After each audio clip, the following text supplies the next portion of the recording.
में हम सैर करने वाले हैं जनूब मगरबी एशिया में मौजूद एक इस्लामी मुल्क इराक की। वो इराक जिसकी सरजमीन पर इंसानियत के ठेकेदार अमेरिका ने बेगुनाह इंसानों का बड़ी बेदर्दी से कत्लेआम किया। मैं आपको इस मुल्क की तारीख, वक्त के साथ बदलते हालात, यानी आबादी के आसार इस मुल्क में अरब के कदीम मुल्क होने का सबूत देते हैं। एक अंदाजे के मुताबिक यहाँ पर सबसे पहले समीरी नस्ल से ताल्लुक रखने वाले अफराद ने दरियाए फुरात और दरियाए दजला के किनारे अपनी बस्तियां बसाई थी। शवाहद से पता चलता है कि इन लोगों की एशियाई लोगों से भी रवाबत कायम थे। समीरी लोगों की बाकियात से कुछ ऐसी चीजें भी मिली हैं जिन पर हिंदुस्तानी जानवरों की तस्वीरें बनी हुई थी। पाकिस्तान में दरियाफ्त होने वाले तारीख के कदीम शहर मोहनजोदड़ो के कब्रिस्तान से कुछ ऐसे आसार भी मिले हैं जो समीरी लोगों के कब्रिस्तान से भी मिले थे। कहा जाता है कि इराक में समीरी लोगों के बाद शाम से आए हुए लोगों का दौर शुरू हो गया, जिनका हुकूमती मुकाम बाबल हुआ करता था। मुसलमानों ने इस सरजमीन पर पहला हमला हजरत खालिद बिन वलीद रजी अल्लाह तआला अन्हु की क़ियादत में और हजरत उमर फारूक रजी अल्लाह तआला अन्हु के दौरे हुकूमत में किया और अगले 5 सालों में ये तकरीबन तमाम अरब पर छा चुके थे।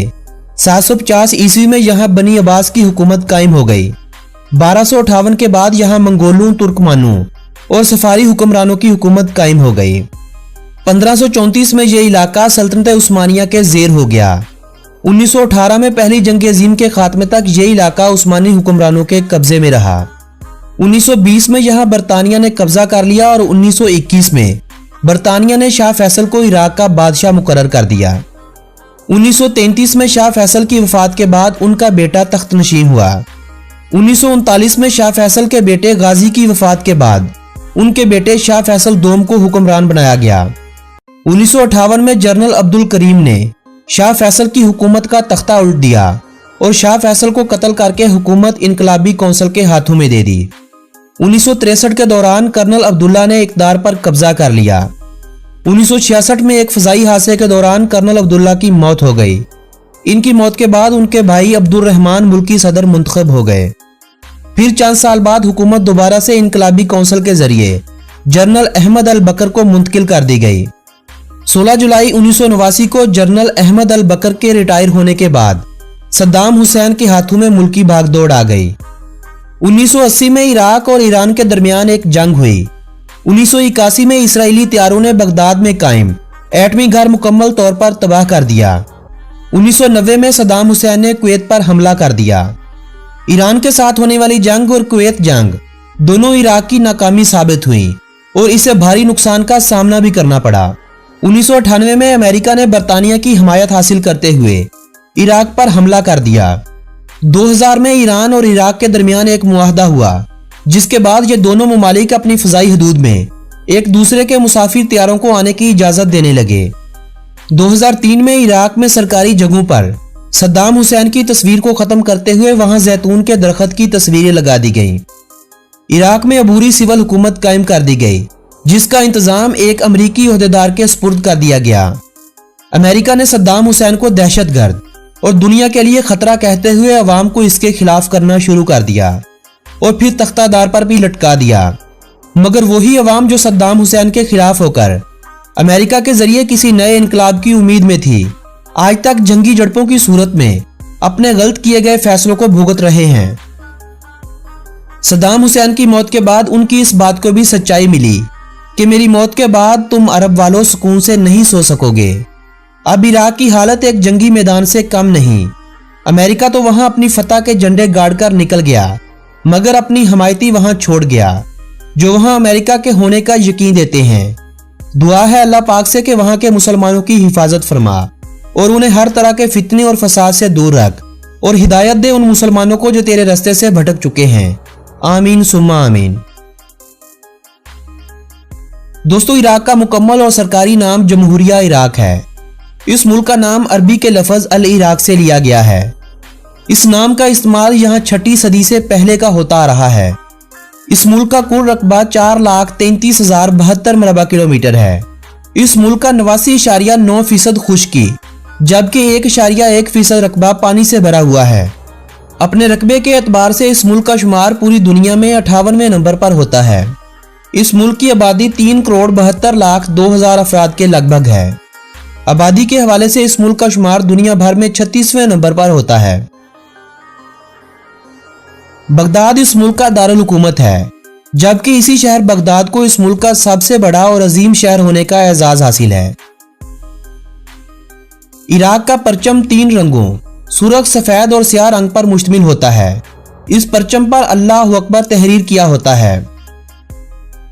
अगर हम इस मुल्क के महल्ले वकू की बात करें तो इस मुल्क के मशरक की जानब ईरान, मगरिब की जानब उर्दन और शाम, शुमाल की जानब तुर्की और जुनूब की जानब सऊदी अरब और कुवैत आते हैं। इस मुल्क को किसी भी अतराफ से समुंदर नहीं लगता। यही वजह है कि इस मुल्क का शुमार उन 43 ममालिक में होता है जिन्हें अतराफ से समुद्री हदूद न मिलने की वजह से जमीन बंद ममालिक या लैंड लॉक कंट्रीज कहा जाता है। दोस्तों, इस मुल्क के निडर और बेबाक लीडर सद्दाम हुसैन, जिसे इराक का आखिरी बादशाह या सदर भी कहा जाता है, जिसे अमेरिका का हुक्म न मानने की वजह से फांसी के तख्ते पर लटका दिया गया था। अमेरिका दुनिया में जिन लोगों से खौफजदा था उनमें क्यूबा के लीडर फिदल कास्ट्रो, लीबिया के सदर मुअम्मर कज़ाफी, इराकी सदर सद्दाम हुसैन और पाकिस्तानी सदर ज़ियाउल हक शामिल थे। ये वही लीडर थे जिन्होंने इस्लामी दुनिया का नक्शा बदलने की ठान ली थी। अमेरिका को अपना वजूद खतरे में नजर आया तो इन्होंने मुकामी गद्दारों को साथ मिलाकर इन सभी को मौत की अब्दी नींद सुला दिया था। इस्लामी दुनिया के ये शेर, जिनके बारे में आज ज्यादातर लोग यही कहते हैं कि ये सब शेर थे और शेर कभी मरते नहीं, अल्लाह पाक इन सब को शहीदों में शुमार करे। सद्दाम हुसैन के वो कहे अल्फाज सद्दाम हुसैन के बाद तारीख की किताबों में सुनहरी रूप से लिखे जा चुके हैं। सद्दाम हुसैन ने अरबों को मुखातब होकर कहा था कि जब तक मैं जिंदा हूं तुम लोग आराम से सोते रहो, लेकिन जिस दिन मैं चला गया तुम्हारी रातों की नींद उजड़ जाएगी। सद्दाम हुसैन की कही इस बात की जिंदा मिसाल इराक, यमन और शाम की मौजूदा हालत हर किसी के सामने है। दोस्तों, अगर हम इस मुल्क के दिलचस्प हक़ाइक़ की बात करें तो यह मुल्क पूरी दुनिया में तेल के ज़खायर रखने वाला तीसरा बड़ा मुल्क है। कहा जाता है कि दुनिया में सबसे पहले पहिए की इजाद भी इसी मुल्क में हुई थी। 1 घंटे में 60 मिनट और 1 मिनट में 7 सेकंड्स होते हैं। ये तो आप सभी जानते होंगे, लेकिन आपको ये बात जानकर शायद हैरानगी हो कि इस बात को दुनिया को बतलाने वाला भी इराक ही था। किस्मत की लकीरों को जानने का इल्म भी इसी सरजमीन यानी इराक से हुआ था। 2003 से पहले बगदाद का चिड़ियाघर पूरे अरब का सबसे बड़ा चिड़ियाघर हुआ करता था, जहां पर इस वक्त 600 से ज्यादा इकसाम के जानवर और परिंदे मौजूद थे। आपने अली बाबा के मौजू पर बनी फिल्में या लिखी हुई कहानियां तो जरूर पढ़ी होंगी, मगर आपको यह जानकर शायद हैरानी हो कि इस कहानी को लिखने वाला भी एक इराकी ही था। दुनिया में सबसे ज्यादा शहद की मक्खियां पालना और इनसे शहद हासिल करने का सहरा भी इसी मुल्क यानी इसी मुल्क के शहरियों के सर जाता है। दोस्तों, कहा जाता है कि खलीफा बगदाद मामून रशीद की शादी के मौका पर महल की छत से छोटे छोटे सुराखों के जरिए कीमती हीरे बरसाए गए थे। कहा जाता है कि इन हीरों की कीमत आज के पाकिस्तानी रुपयों के हिसाब से 20 करोड़ 85 लाख बनती है, यानी 20 करोड़ 85 लाख रुपए उस वक्त आए हुए मेहमानों पर बरसा दिए गए थे। इराक का कौमी जानवर बकरी है, जबकि इस मुल्क का कौमी परिंदा चकोर है। सुर्ख गुलाब इस मुल्क का कौमी फूल का दर्जा रखता है। इराक में बसने वाले अगर लोगों की बात की जाए तो 80% लोग मुकामी अरब कबाइल से ताल्लुक रखते हैं, 15% कुर्द लोग, जबकि बाकी 5% दीगर नस्लों से ताल्लुक रखने वाले अफराद हैं। दोस्तों, इराक में सबसे ज्यादा बोली जाने वाली जुबान अरबी और कुर्दिश है। 2003 तक इस मुल्क की कौमी और सरकारी जुबान का दर्जा सिर्फ अरबी जुबान को हासिल रहा। जून 2003 में कुर्दिश जुबान को इस मुल्क की दूसरी सरकारी जुबान का दर्जा दिया गया।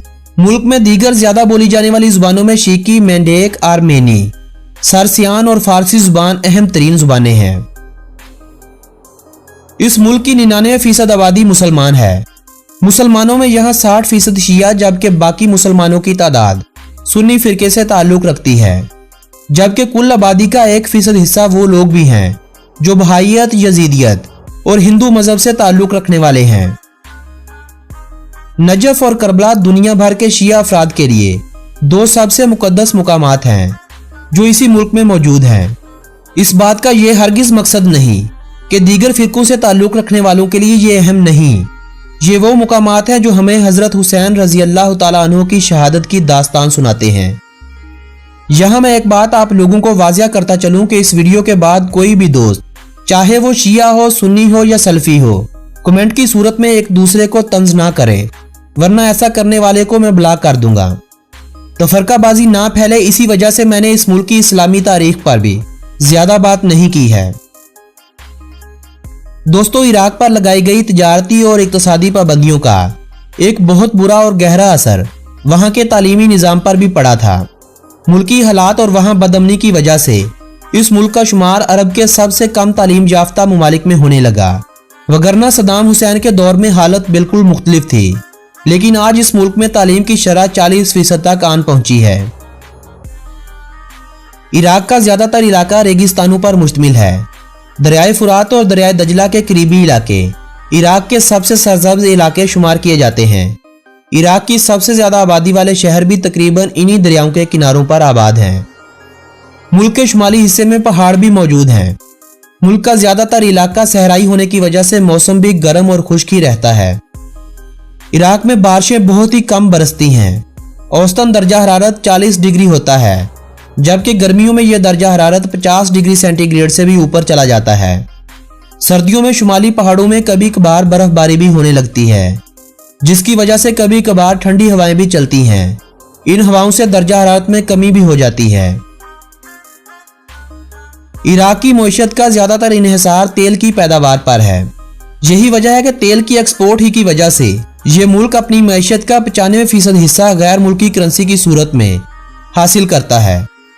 अमेरिका के वहां हमलों के बाद से हालात ये हैं कि मुल्की आबादी का 30% लोग बेरोजगार हो चुके हैं। मुल्की मईशत तबाह बर्बाद हो चुकी है। एक अंदाजे के मुताबिक इस मुल्क में 2000 से जायद तेल के कुएं हैं, मगर जब अक़वाम मुत्तहिदा की जानिब से इस मुल्क पर पाबंदियां लगाई गईं तो तेल की पैदावार 85% कम हो गई थी। 2003 में सद्दाम हुसैन की हुकूमत के खात्मे के बाद इन सभी पाबंदियों को खत्म कर दिया गया, जिनका फायदा आज तक अमेरिका उठा रहा है। इराक की करेंसी को इराकी दिनार कहा जाता है। किसी वक्त में अपनी करेंसी की एक बहुत बड़ी वैल्यू रखने वाले मुल्क का आज ये हाल है कि एक पाकिस्तानी रुपए के बदले में 8.5 इराकी दिनार हासिल किए जाते हैं।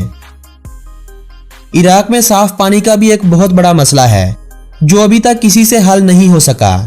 देही इलाकों में सिर्फ 77% लोगों को ही साफ पानी मुहैया होता है, जबकि बाकी आबादी दरियाओं का पानी इस्तेमाल करने पर मजबूर है। एक वक्त था जब इस मुल्क में हर तरह की सेहत की सहूलियात दस्तयाब थीं, मगर आज सेहत की सहूलियात यहाँ ना होने के बराबर हैं। अब यहाँ हालत यह है कि 10,000 इंसानों के लिए 7 डॉक्टर्स और 14 नर्सें दस्तयाब हैं। इराक में इंसानों की औसतन उम्र 68 साल के करीब है। 1995 से पहले यहाँ इंसानों की औसतन उम्र 71 साल हुआ करती थी। इराकी लोग कदीम रवायती खानों के साथ साथ आज गैर मुल्की और जदीद दौर के खाने खाने के भी शौकीन नजर आते हैं। 1995 में अरब के दीगर ममालिक में मोबाइल फोन की सहूलियात दस्तयाब होने के बावजूद भी इराकी कौम 2003 तक मोबाइल फोन इस्तेमाल करने से कासी रही थी, क्योंकि सद्दाम हुसैन ने मोबाइल के इस्तेमाल पर वहां पाबंदी लगा रखी थी। लेकिन आज इस मुल्क की 70 से 75% आबादी मोबाइल फोन का बाकायदा इस्तेमाल करती है। फुटबॉल इराक की सबसे मकबूल खेल और इसी खेल को इराक की कौमी खेल का दर्जा भी दिया गया है। इराक की दीगर पसंदीदा खेलों में basketball, weight lifting, body building, boxing, kick boxing और टेनिस शामिल हैं। इराक वक्त के लिहाज से पाकिस्तान से 2 घंटे पीछे है, जबकि इस मुल्क की पाकिस्तान से दूरी 2438 किलोमीटर है। इस मुल्क का कॉलिंग कोड +994 और डोमेन नेम .iq है। अगर आप पाकिस्तानी हैं और आप इस मुल्क में सैर या ज़ियारत की गर्ज से जाना चाहते हैं तो इस्लामाबाद में मौजूद इराकी एम्बेसी से वीज़ा हासिल करते हुए आप इस मुल्क में बआसानी जा सकते हैं।